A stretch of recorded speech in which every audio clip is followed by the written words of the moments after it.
C'est le père Yves Combeau, dominicain, qui prononce l'homélie de ce matin.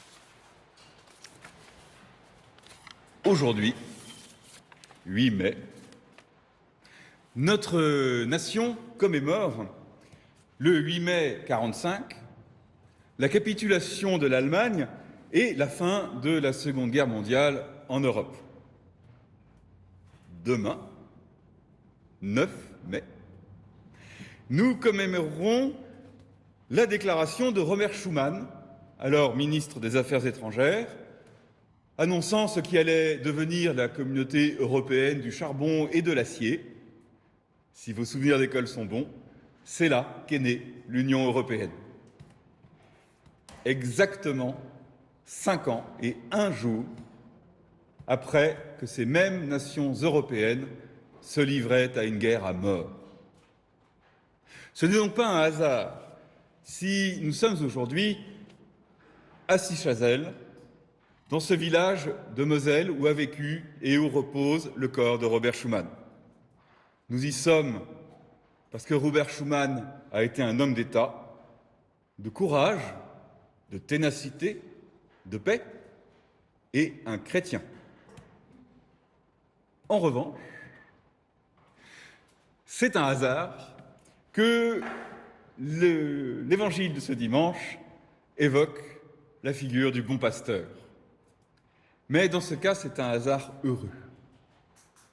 Le bon pasteur, le bon berger, nous le savons, c'est le Christ.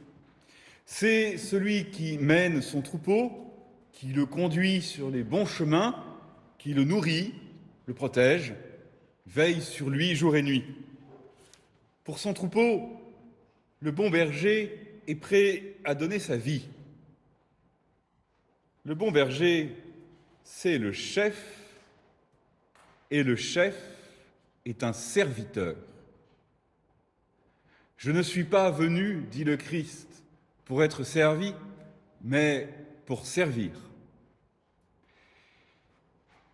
Et nous, chrétiens, nous sommes à notre tour appelés à être de bons bergers.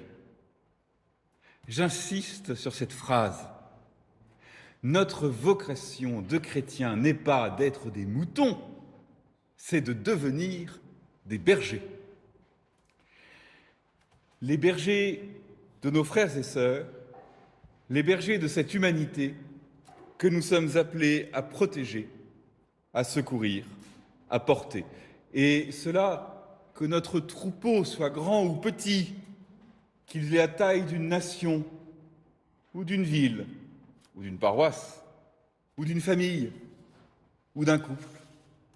Car oui, nous pouvons être le berger d'un seul homme ou d'une seule femme, de son mari, de son épouse, d'un frère, d'un père, d'un ami. Un berger sans violence, mais résolu. Un berger sans orgueil, un berger qui accepte de rendre service par amour de son troupeau. Robert Schuman n'est pas entré en politique par ambition personnelle, ni par orgueil. C'est l'évêque de Metz qui lui a demandé, en 1919, de s'engager. Et comme député, ministre, président du Conseil, président du Parlement européen, Robert Schuman n'a jamais fait qu'une seule chose, rendre service. Patiemment, honnêtement, avec ce bon caractère de Lorrain fidèle, qui a le sens du concret, qui va jusqu'au bout de ses entreprises, et dont le patriotisme est à la fois fort et tourné vers la paix. Lui qui disait, alors même que la guerre n'était pas finie, qu'il fallait que la France et l'Allemagne redevinssent des amis.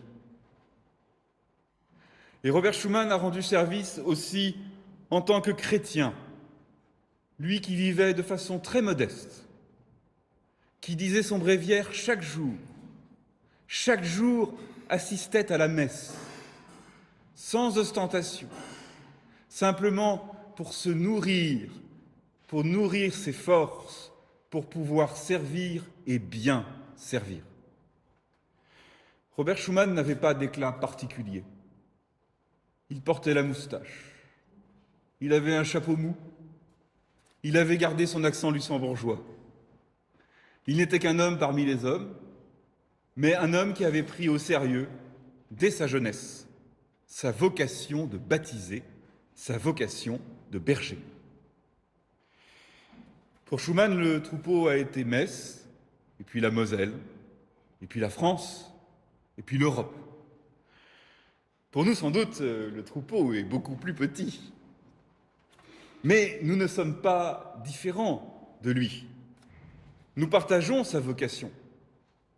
Que notre engagement soit un engagement politique, qu'il soit celui de notre travail, celui de notre famille, qu'il soit un engagement auprès des plus pauvres ou des malades, qu'il soit un engagement dans l'Église, ou le simple et essentiel et premier engagement de l'amitié.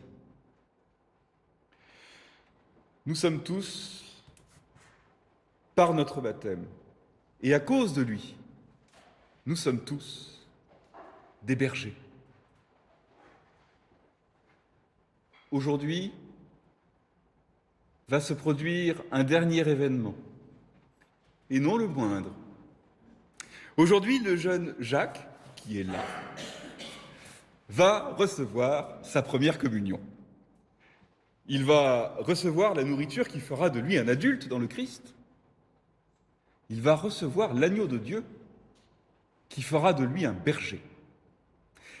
Eh bien, Jacques, avec le corps du Christ, nous, tous qui sommes là autour de toi, nous te donnons une mission.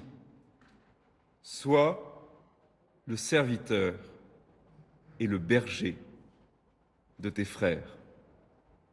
Amen.